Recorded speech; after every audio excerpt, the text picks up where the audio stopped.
Il y a des milliers de cyclistes qui vont prendre la ville de Montréal d'assaut pour participer au festival Go Vélo. Il y a le fameux Tour la nuit qui aura lieu dans les prochaines heures. Et pour en parler, je joins le PDG de Vélo Québec, Jean-François Rault. Bonsoir, Monsieur Rault. Bonsoir, merci de l'invitation. Ça fait plaisir. D'abord, on sent vraiment qu'il y a de plus en plus d'engouement, en fait, pour le vélo. Vous, est-ce que vous sentez justement qu'il y a plus d'engouement avec le festival Go Vélo depuis les dernières années, cette année particulièrement?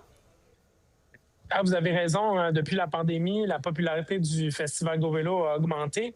Il y a plus de gens qui veulent participer. C'est un festival qui est à la fois adapté pour les cyclistes confirmés qui veulent joindre à une grande fête, mais aussi pour les gens qui n'ont pas nécessairement roulé en ville pour la première fois. Ça permet de faire une plus longue distance, de découvrir les quartiers. Puis on a aussi des visiteurs qui viennent de l'extérieur du Québec. J'ai croisé quelqu'un de Singapour cette semaine qui est venu spécifiquement pour le festival. Donc, c'est vraiment... le festival a le vent dans les voiles, puis il s'inscrit bien dans la culture de Montréal, qui est une ville cyclable là, bien développée. Bon, on sait, on en parle pratiquement à chaque printemps, mais on sentait que cette année, c'était quand même une des pires saisons. Il y a beaucoup de nids de poules à Montréal. Est-ce que ça peut engendrer des enjeux de sécurité pour les cyclistes là, qui vont circuler en fin de semaine? Il n'y aura pas d'enjeu de sécurité. C'est clair que ça nous a tenus occupés au cours des dernières semaines, mais on a suivi le processus normal, à savoir qu'il y a un mois, on a marché le parcours, on a identifié les nids de poules, on a communiqué ça aux arrondissements.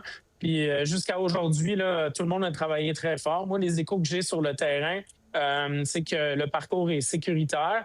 Puis si jamais il y avait un nid de poule, on va placer des cônes, puis les cyclistes pourront le contourner. Là. C'est vraiment quelque chose qui nous a occupés, là, mais qui ne sera pas un enjeu cette année. Quand même, ça a été surveillé. Là, on sait qu'il devrait y annoncer de la pluie ce dimanche, peut-être également un petit peu ce soir. Est-ce que ça se peut qu'il y a des événements qui soient annulés là, en raison des conditions météorologiques? Oui, bien, pour l'instant, il n'y a rien qui est annulé. C'est un événement qui a lieu beau temps, mauvais temps. On a communiqué aujourd'hui avec les cyclistes pour leur dire de bien s'habiller.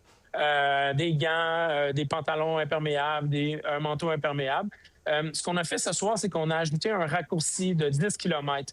Donc, les gens qui veulent participer à l'expérience, mais qui trouvent qu'ils ont peut-être un peu froid, pourront au 6e kilomètre décider de revenir vers l'arrivée. Puis pour dimanche, la météo, il y aura un peu de pluie, mais il va faire généralement beau. Là. On aura certainement une meilleure météo cette année que l'an dernier. Vraiment. Et j'ai envie de vous parler quand même des nombreuses rues qui seront bloquées pour permettre, bien sûr, aux cyclistes de circuler. Je sais, bon, que pour des automobilistes, des fois, c'est synonyme de cauchemar, ce fameux week-end-là de la fin du mois de mai. Qu'est-ce que vous faites pour atténuer les impacts sur la circulation? Parce qu'on sait que cette année, ça va être difficile, notamment dans le coin du marché Jean Talon.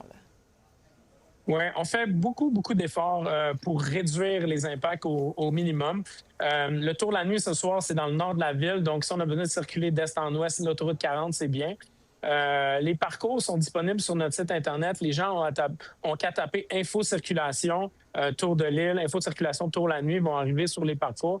Peut-être utiliser l'application Waze, les parcours ont été intégrés, donc ça sera facile pour les gens. Mais moi, j'invite les gens à prendre 5 minutes pour planifier le trajet. Il y a des options pour circuler en voiture. C'est peut-être pas l'option dont vous avez besoin. C'est peut-être pas l'option dont vous avez l'habitude. Mais si vous prenez 5 minutes, vous allez y arriver. Bon, peut-être de repenser ces trajets pour le week-end. Monsieur Rault, merci beaucoup d'avoir été avec nous ce soir.